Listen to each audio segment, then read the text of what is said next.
Silk, how do you look so good at the age that you are? I'll tell you what it is, Gab. My dad always used to say to me, you're only as old as the woman you feel. Yeah. Okay? And the girlfriend I'm going out with now, but I hope nobody's listening. She's younger than my daughter. She's 25. Silky, you're a legend. I don't know how you do it. Well, I do know how you do it. You're a Well, I'll tell you what I do, Gab. I just lick my eyebrows, mate. He used to cry in his eyebrows in. He used to get a pen and he used to cry in his black pen. No. So we're here to talk about your book. I've got it here. What a fantastic read it is. I haven't read it all yet. I've just pretty much got to the bit where you've rejoined TV and I'm going to read the rest of it. Yeah. We've done a number of podcasts before. We've never done one on Zoom. It's great to see you while we're doing the podcast. And I have watched a number of podcasts that you've done promoting your book. So firstly, how can people buy the book before we get into it? Because we are here to promote your wonderful piece of work, The Not So Secret Football Agent. How can they buy it? Yeah. Firstly, you've got to have £9. Yeah. So I think it's £8.95. And unless we're banging trouble, I think we can afford £9. Yep. That's why I told them to do it on a paperback. I didn't want to do it on a hardback because it comes to more money. And I want people who want to buy it to be able to afford it easy, not going to pay 20, 25 quid for a book, you know. It's on Amazon and it's in a lot of bookstores. It's definitely in Waterstones. Believe it or not, it's... Don't laugh. The girl that I'm seeing her because of my book. It's in a nursery. Yeah. Oh, don't go down there. I'll have the police on my door. Honestly, Gab, I get a phone call about three, 4 weeks ago. I finished a while ago with a girlfriend, a little while ago, and she was only in her 30s. Yeah, but at least she was in her 30s. So I finished a while ago, and I get a phone call. Don't recognise the number. I said, hello. And she said, is that Silky? I said, yeah. She said, oh, you still got the same number. Now I'm clueless who it is. I said, yeah. She said, this is Ella. They might as well said it was anyone. Could have been Faye, Joyce, Christina. I didn't have a clue who it was. So I said, oh, hi, Ella. She said, I'm just in a bookstore and I've looked down and seen your book. And she's gone, oh, I don't believe it. That's Silky. I wonder if he's still got the same number. So I said, well, where did we meet? So I haven't got a clue. I thought I might as well ask her. So she said, I was at a Shalimar concert with my family a few years ago. And you came up to me, started talking and said, have you got a boyfriend? I said, yeah, I have. And you gave me your number and said, well, if you ever haven't got one, give me a call sometime. So I thought, well, she's got to be a good-looking bird because there's no way I'd have done that to a beast. Yeah. So I said, okay, where, you know, what's happened? Not with a boyfriend no more. And she said, I'll be honest, I didn't even give you a thought until I saw the book. So I said, okay, where do you live? As it turns out, she lives half an hour from me, 35 minutes, Walthamstow. Yeah. So I said, maybe we'll meet up. She said, yeah, I'd love to. So we met up. I have to tell you, Gab, stunning, mate. Absolutely stunning. I had no idea of her age, though. And then we got, you know, we started going out quite a bit over the course of a week, nearly every night and every day I was seeing her. Then we spoke about going on holiday. So I said, okay, let's book up. Where do you want to go? She said, I'd love to go to Dubai. I said, well, I've been there about 20 times. I love it there. So I said, I'll book up, but you've got to send me your passport, copy of your passport. So she did. And then I saw her age. My mate actually said to me, he said, Silks, how old do you think she is? And I said, well, I'd have a guess and say she might be about 30, 31, but she looks a lot younger. But I'm taking it by the way she talks. She's a lot older than she looks, but she weren't, sadly. She was 25, but I thought, do you know what? I'm only here once, Gab. Absolutely. Yeah, so she's seen my book in Waterstone. So it's in Waterstones. I think it's in WH Smith's, and you definitely buy it off of Amazon, and you can buy the speaking version off of Amazon as well.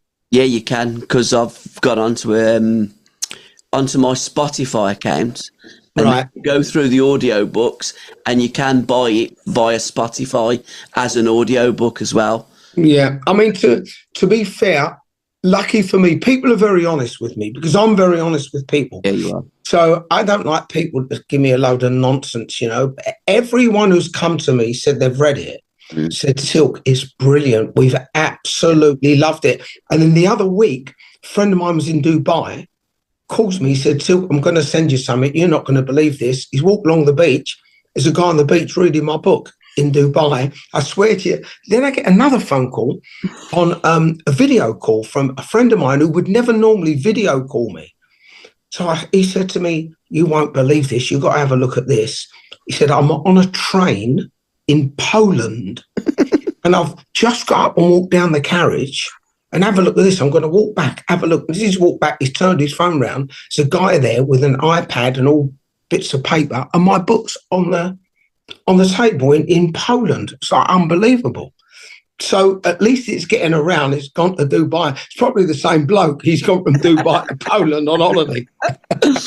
I'm guessing that the book is in English in Poland and that he's an Englishman or an English reader. English everywhere, yeah. Yeah, English fantastic. Everywhere. Wonderful read, Silk. Thanks, Gab. We've done a number of podcasts before and you tell so many fantastic stories. Some of them are in the book. But we've never spoken about your upbringing, your mum and your dad. Your dad was a little bit quiet. Dad was very quiet. Yeah. Your mum was far from quiet. There's some great stories about your mum. Look, to be fair, Gab, I've lost you. Oh, you're back again. To be fair, Gab, she was a lunatic, mate. Lovely. I mean, lovely woman. You know, I'm not saying that because she was my mum. Yeah. My mum and dad were the best mum and dad anyone could ever have. I was the only child. I come along very late in their life because they were going to have a child and the war come along. And when the war finished, they said, that's it. And then years and years later, my dad come home one night, a little bit worse for wear on Johnny Walker whiskey. Yeah. And along I came. But my dad was, I have a bit of both. I have quite a bit of my dad and quite a bit of my mum in me. And my dad was the complete opposite to my mum. My dad wouldn't say boo to a goose, and my mum would have killed the goose. Yeah, she would, literally. Yeah. She killed that bloke that had his cock out. Oh, yeah, he come running out the flats. He was, as he come run out, he's holding with his left hand, the left side of his face. And I heard someone shout out, come back here, you fucking bad bastard. I'm going to kill you. I thought, that's my mum. She's come running out with a knife in her hand because she always used to carry a flick knife with her in her bag. And if ever a sign of trouble, she'd take it out, flick it open, and God help who was on the other end of it. She was fearless, Gab. She was absolutely fearless, mate. Fearless. It comes across in the book. I was crying with some of those stories about your mum. I love it. And what we don't want to do, we don't want to tell too much about what's in the book, but we want to talk around some of the stories. I love the way you got your name, Silkman, and we're not going to say any more. It's in the book. It's a great read. But you do come from immigrant stock because your mum... Holland. Dutch, and on your father's side, Algerian, isn't it? Well, they come from Algeria, but if you go back before that, they were actually, my family originated, my great-great-grandfather was from Ethiopia. Right. And then they went to Algeria because a lot of Jews got thrown out of Ethiopia. Yeah. So they ended up in Algeria. So then the latest upbringing was Algeria, but originally it was Ethiopia. So I actually have no English blood in me whatsoever. And during the book, I'm reading about so many stories of yours. The one that I loved, which was later, because I'm going to go a little bit backwards and forwards, was when you joined Tel Aviv. That was a lovely little story. And it all resulted in you joining the Israeli army, didn't it? Well, they gave me this card come through the door without going through the whole story. A card come through the door. I didn't know what it was. It's all in Israeli, so I didn't have a clue what it was. I took it to the woman next door and she said, it's to go for a medical in the army. I thought, what are they talking about? I'm a footballer. So when I took it in training, because we used to train in the evenings, late afternoon.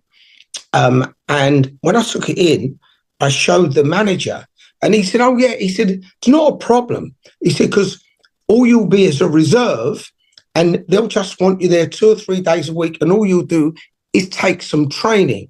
You'll take them running or exercises, maybe football training. You won't do anything else. The only time you do anything else is if there's a war and then they call the reserves up. And at that moment, the silk was gone, mate. From that minute on, I thought, how do I get out of here? And some of the managers, Silk, you seem to join clubs.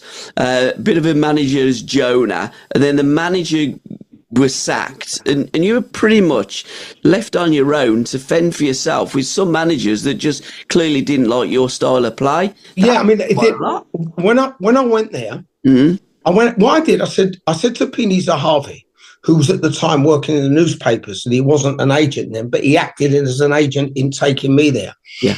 I said to him, what I would like to do is maybe go there for 5 or 6 days training, see if I like it. I don't just want to turn up in a country that I don't like and the team are no good and it's going to be a nightmare. So they took me over there and the manager was a guy called Nissim Bakar and he was fantastic. And he could see from day one how I played.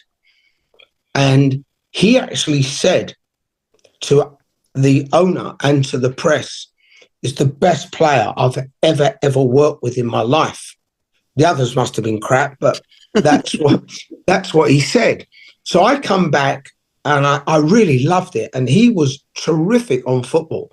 So I come back, I phoned up Pini and said, I'm going to join. I went out there 1 week later. And when I turned up, they took me to the ground and some guy come up and shook my hand, lovely to have you here. I said, where's the manager? He said, I'm the manager. And I'm looking, thinking, but he don't look anything like the manager before. So I'm thinking, have I lost the plot? And am I looking at someone and don't recognise it? You know, so many things go through your head. Yeah. And I said, but you're not Nissim Bakar. He said, no, I'm Speaker Rosa. Nissim left last week and I've taken over. And he was a lovely, lovely guy, but he was clueless. And when I say clueless, I've played under some clueless managers before. He tops a lot by a mile. I mean, but he was a lovely, lovely man, a real lovely man. He just didn't have a clue about football. Playing for Grays, that little story made me laugh. Because the old Moody, couldn't do that today. Played under the old Moody name. Yeah. And the funny thing was the manager, Tommy Harris, after the game, they said to me, Tommy Harris's son is the Milky Bar Kid. Oh, yeah, all right. And I'm up in the bar and all of a sudden the Milky Bar Kid walked in and it was fucking Milky Bar Kid. I couldn't believe it. The manager's son is the original Milky Bar Kid. Oh, God. And you ended up getting a lift from a pal, didn't you? And I ended up in a field of cows, yeah. Fucking Mal Downing, his name. He was the goalkeeper. Mal Downing. And I didn't drive. And it was thick fog. And I had to make my way back to Grey Station. He said, Silk, don't worry. He said, I'll give you a lift home. I'll give you a lift to a station, wherever you want to go. So we're driving, and I won't lie, Gab, we was only doing 5-6 miles an hour. He couldn't see anything, right?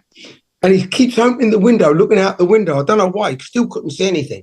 And we're going so slow because you see a vehicle in front of you. It was no more than 7-8 yards in front of you. It was like dense fog.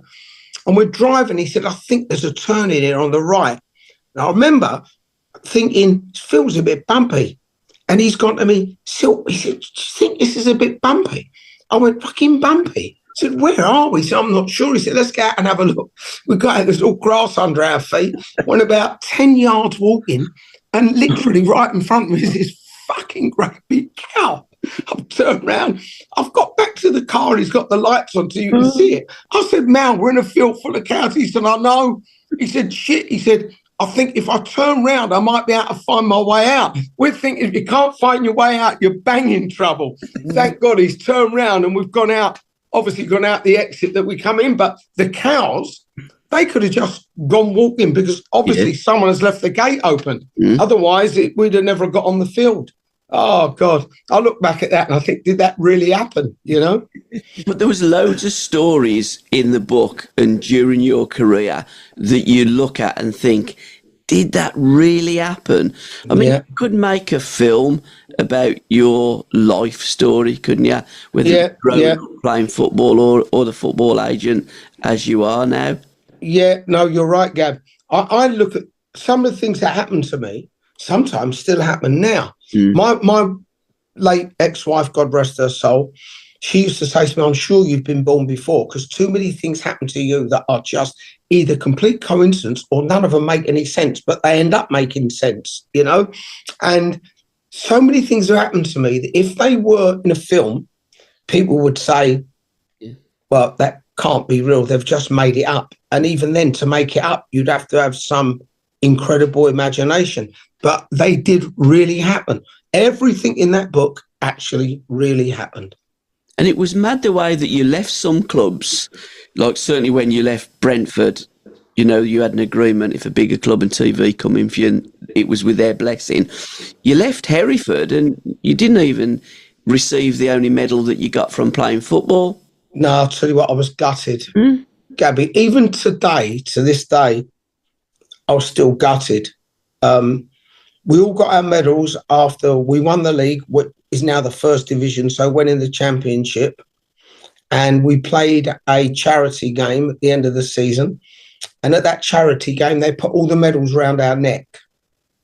And then they said, we're going to take the medals and inscribe them. So I said, well, I'd rather keep mine because I'm going. You know, I'm not staying here. And they said, no, don't worry, we'll send it on to you. So I gave it back to them and never ever saw it again. I thought that was disgraceful, actually. They told me they gave it to the secretary, lovely man called Jim Finney, ex-referee. He was a lovely man, Jim. And I remember calling Jim some years later, maybe 5, 6, 7 years later.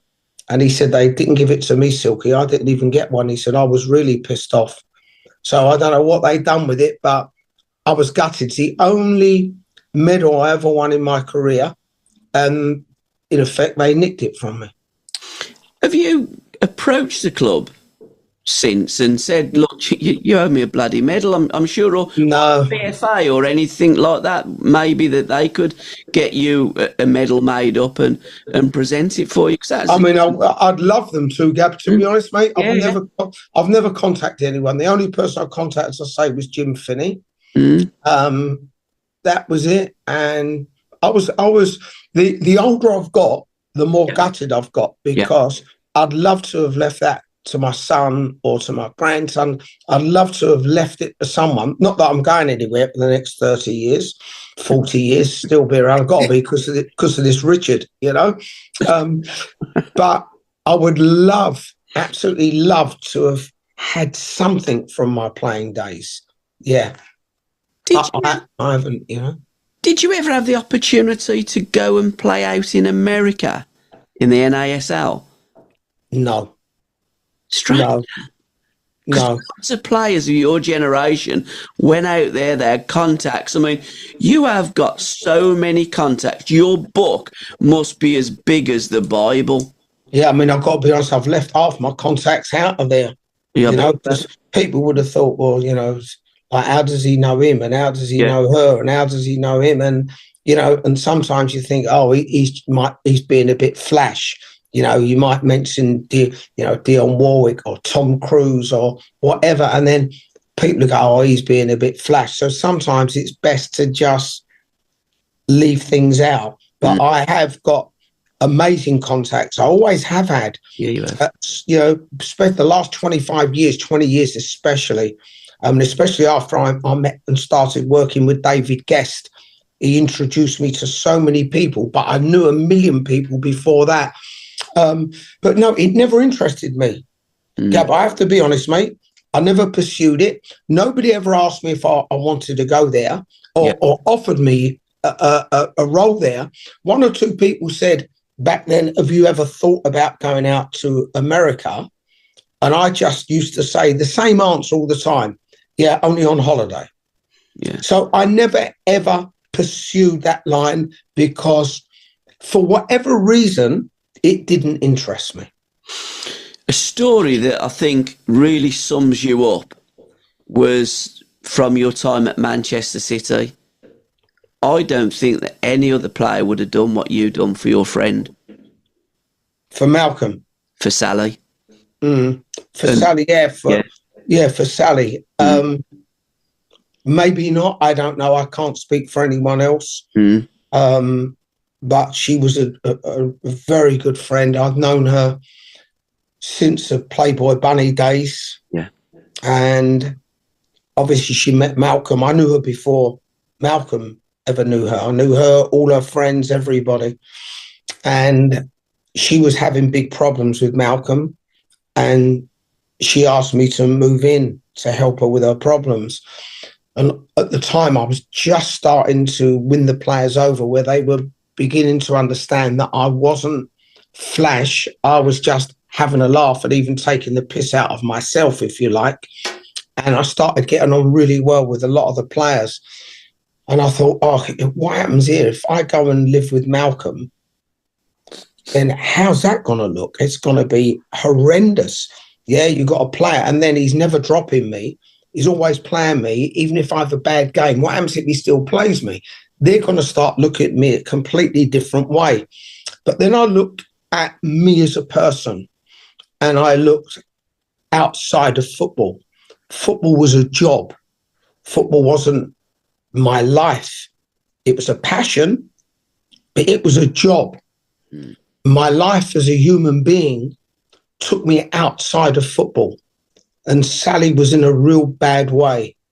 And she was pregnant, and she was having a horrific time with Malcolm.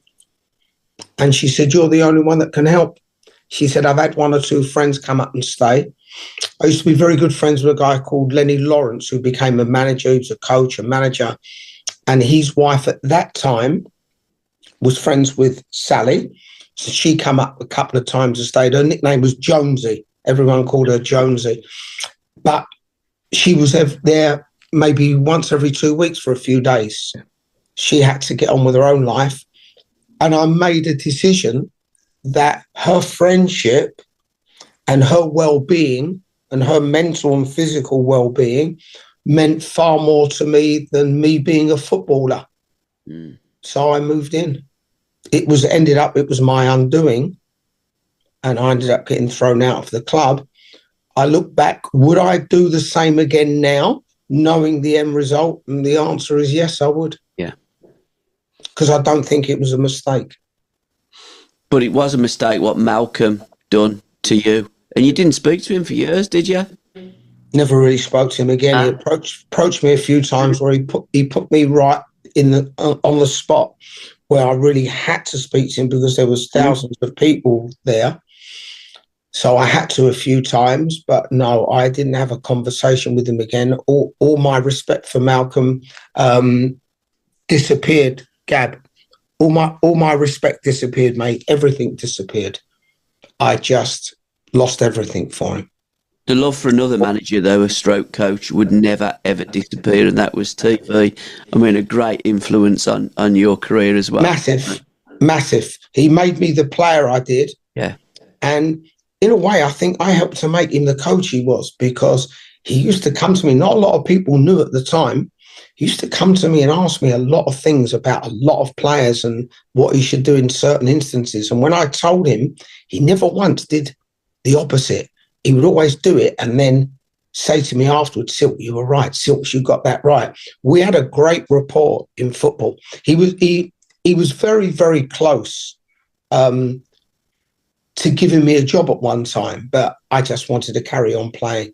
I didn't want to come out of playing, you know. So we did have a great relationship. Yeah, brilliant. You did come out of playing, though, because you was management material there at Orient, wasn't you, for some time? I was assistant manager. Yeah. Yeah, 3 years. I And was still playing though. I was player coach, assistant manager. Yeah. did you ever fancy being a manager in your own right? Yeah. Silk? How Yeah. did that never come about? I went for one job, and the guy said to me, "You got too much charisma, and you're too upfront to be a manager." Crazy. So I didn't get the job and decided not to go for another one. I mean, I can't think of a better, more informed, perfect manager for a player, because what comes across is you always looked after the kids. You were always there for your managers. You were the Always, yeah. go-to person for everything. Always, yeah. Every club, yeah. You know, every club, every young player come to me. Even players still come to me now from back then and said, "You helped me so much, Silks." Yeah. I suppose the passage that you took was into being a football agent.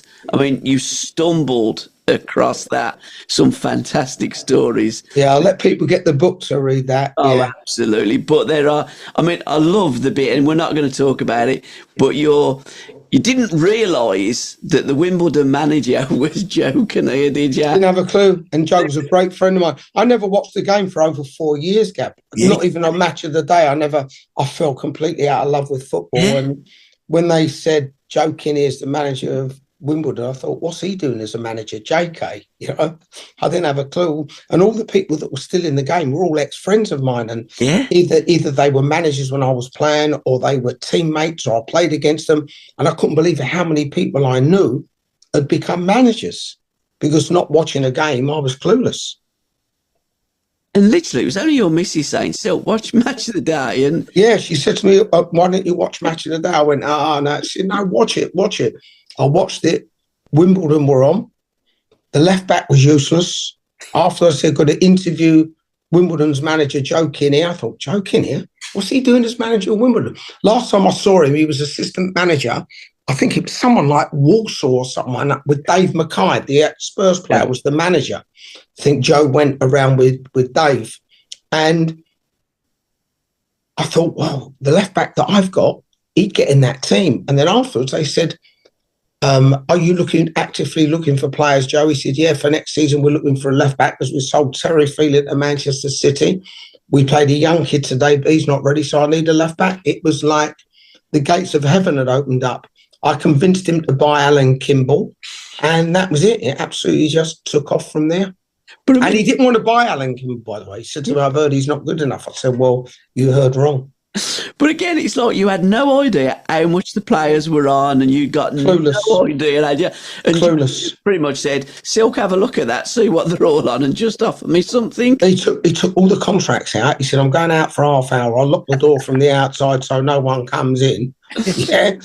And he said to me, look at everyone's contract, then figure out what you want for it.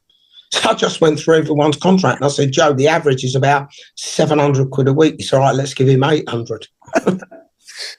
I mean, it's mad, isn't it? How much has the game changed, though, Silk? I mean, it really has changed beyond recognition. You wouldn't get that situation happening again. And a player in the first division being on £700 a week. The easiest way to describe it is I'll describe it to everyone. When I played, it was 80% sport, 20% business. It's now 80% business, 20% sport. That's about the best way to describe it, Gab. Yeah. And are you still active as much being active with your agent role? Lucas Paquetá, you were involved in that. Yeah, I'm just as active now as I was back then, Gab. Yeah. Yeah. And I'm getting younger by the day. You don't look any older than what you used to, Silk, when you used to play. I mean, it's a wonderful picture, and you were a good-looking lad back then, and you've aged very well. You've also got a great love for soul music. Love it, mate. Yeah, I love it. Wonderful pictures in the book of you and some of your friends. Your good friend Leslie. Billy Ocean, Les Charles, legend. I know him as Les. I know him when I was 16 years old. He was older than me. Yeah. But we used to go to Whitechapel Market, look at the records together. And there was a place there called Wally for Wireless. And outside there was a record store. And we used to pick records out. They play them for us. And there was about 8 of us used to do it. And Les was one of them, yeah. I mean, one of the great recording artists of our time. Are you still involved with Shalimar, Silk? Funny enough, the girl singer, Carolyn Griffey, she called me last night and we had a video call together, yeah. And I've just before I come on air to you, I sent her a text. So, yeah, still not so much now. We're more like friends than working relationship, you know. Because again, with football, again, I've watched loads of things about you on the internet. It's difficult to lose money in football, but it's very easy to lose money in music, isn't it? And for the want of a better saying, you could lose your bollocks in music. Yeah. So I've reined back on that because it is, you know, when you have a really good tour, a fantastic tour, if your outlay is about 200 grand. Yeah. If you earn 30 or 40 out of that, it's been a miracle. Yeah. You normally either lose 10 grand or gain 10 grand. And to lay that type of money out is nonsense. Completely. It makes no business sense at all. No, it doesn't. The transfer window, I'm wishing one day somebody would smash it. It is a restriction on practices for agents like yourself, for players, for the football, for the football world. Why the hell we've got a transfer window, God only knows. No, if clubs took it to court, they would, but no one does. They don't want to upset the apple cart. But again, how can you say to people you can only do business certain months of the year? It's like nonsense. It's crazy. Any big transfers on the horizon for Barry Silkman? Are you going to bring in another Lucas Paquetá? Where are you looking? Well, if we're really lucky, and Lucas walks away from all these charges that he's facing, which I think are nonsense, but that's another matter. Yeah. Maybe Lucas will go somewhere in the summer, maybe. Arda Güler, have you any connection with that young boy from Turkey? I'm amazed he's still at Real Madrid and on the bench. Dominic Szoboszlai was taking the piss, actually. 1088, wasn't he? And he'd done a heat map of him sitting on the bench there at Real Madrid. You got Hendrick also sitting on the bench at Real Madrid, so... I think they're generational greats. I think they're absolutely unbelievable football players. I'd love to see them in the Premier League. And if you have got any contacts at Paris Saint-Germain, what a side and what stars they have. Brilliant. Yeah, they're terrific. Yeah. Oh, I love Kvaratskhelia. I'd love to see all these players, Barry, playing for Birmingham City. So would Birmingham City. I mean, you've done quite a bit of work, didn't you, before I let you go, Silk? You've done quite because David Sullivan is a good pal. Yeah, he is, yeah. When Dave was owner there, done my first deal there ever was Dele Adibola. Wow. Good player. Wow, okay. Yeah. Not so much on his right foot, but that left peg. He was a good player, Dele, very strong and good Did player. you bring over Ferguola, the Argentinian kid? I did, Fingarola. I did indeed. Yeah. Whatever happened to him? Was it Luciano? Yeah, that's right. Spot on. Just never settled down here. Yeah, he looked decent, he did. Yeah, he come in. He was a really good player. Yeah. Never settled. Family never settled. No one settled. He just... Back then, it was harder to settle. Yeah. Things have gone forward a lot in that 25, 30 years, whatever it is. They've gone forward a lot. And it's easy for players to settle now because clubs have liaison officers and all sorts. Back then, it was far more difficult. Yeah. Luciano Figueroa, Yeah. So anyhow, Silk, thanks for bringing some fantastic players. Thanks, Gabs. Thanks, mate. Thanks for your time. Thanks for this book. It's a wonderful book. I'm glad you enjoy it, mate. Are there going to be any more books from? I have discussed a very small discussion about another one, which will incorporate what wasn't in there, plus maybe all the transfers that happened, and how they happened, and all the transfers that never happened and why they never happened, and then what happened to them players after. I'm talking about that. Whether it'll go forward or not, I don't know, but that's what we're discussing at the minute. Yeah. I hope it does, because I'll be buying that, because no one tells a story like a Silky Story. Thanks, Gab. And have you found Miss Moneypenny yet, Silk? Silky, thanks for your time. Love to you. Thanks, Gab. And thanks, Chris, as well. Thanks, Gabs. God bless, mate. Bye, mate. Cheers. Love you, mate. God bless. Ta-ra, Bye, mate. mate. Bye, mate. Bye, mate. Ta-ra.